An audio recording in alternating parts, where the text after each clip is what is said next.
Lesson 18, Science 8. Remember this? Firing thrusters. Okay, almost there. No. What? Okay, video's out. Somebody talk to me. We've lost all communication with the pod. Okay, try to reconnect. Start up backup systems. Backup system online. Still no contact. Oh, we're back on.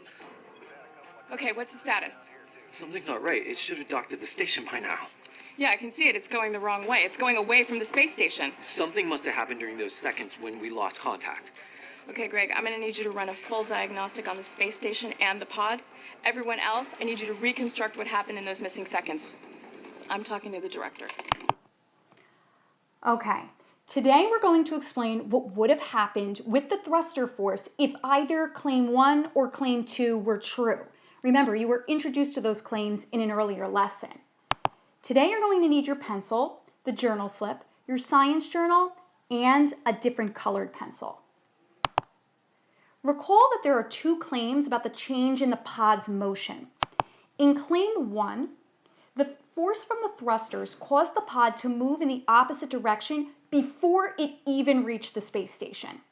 In claim 2, the force exerted by the thrusters didn't stop the pod. Instead, the pod kept going until it crashed into the space station, and that made the pod move in the opposite direction. What can you infer about the thruster force that would have caused the situation described in claim 1? What can you infer about the thruster force that would have caused the situation described in claim 2? We're going to model each claim as a visual explanation of how each might have been possible. I'll show you my model of what normally happens in the asteroid collection mission. You can see that as the ACM pod approaches the space station, it's moving with a certain velocity. You can see I have the velocity shown with these blue markings, and I put them on this side because it shows the pod moving toward the right. Now, I'm representing the ACM pod as a circle, and again with the velocity as these blue markings. But when the thrusters fire, a force is applied right here by this arrow in the opposite direction of the pod's motion. And the size and direction of this force causes the velocity to change. You could see right here. It's changed so much that the velocity is actually 0, and the pod stops so that it could dock to the space station. Now, you're going to have a chance to model each of the claims like I just did. Let's start with claim number 1. Remember, this claim states that the force from the thrusters caused the pod to move in the opposite direction before it ever reached the space station. Can you model the force that must have caused this velocity change? Remember, up here in this row, I'm showing you a normal ACM mission. I want you to model what's happening for claim 1, right here. And I also want you to caption your model, right here. This is a really important step. I want you to draw and caption your model before I reveal mine. Don't worry.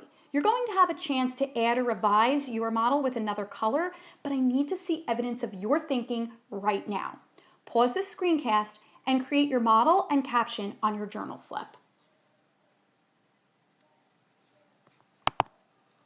Okay, you can evaluate your model against mine. Here, for claim 1 to be true, the thrusters must have fired with a stronger force than they normally do. You can see I'm representing a stronger force with a longer arrow.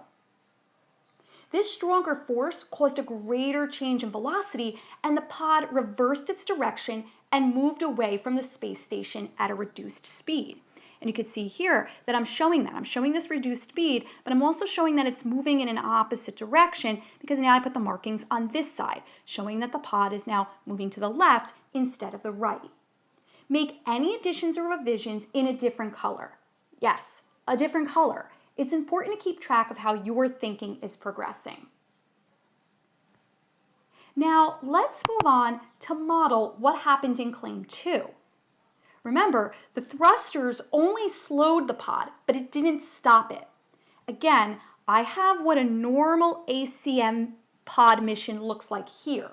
And your job is to model what would have happened if claim 2 were true. Again, don't be tempted to look at mine just yet. Model what you're thinking. Create your model and your caption on your journal slip now.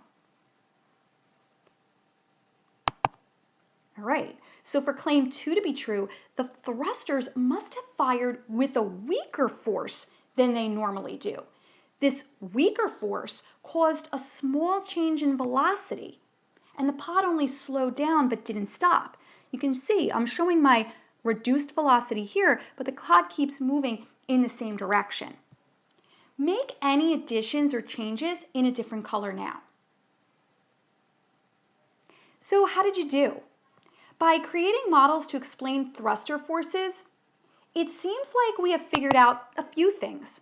First, a force is required to change the velocity of an object, and how an object changes its velocity depends on the direction of the force exerted. And you saw a stronger force can cause a greater change in velocity. But here's the thing, we still don't know how the thrusters actually fired in those missing seconds. In the next lesson, we'll need to hear from Central Command when they provide us with evidence about the exact thruster force. For today, just submit your journal slip, either a photo of your written responses or a digital copy. Until tomorrow, keep thinking, keep learning, and we'll find out how those thrusters actually fired.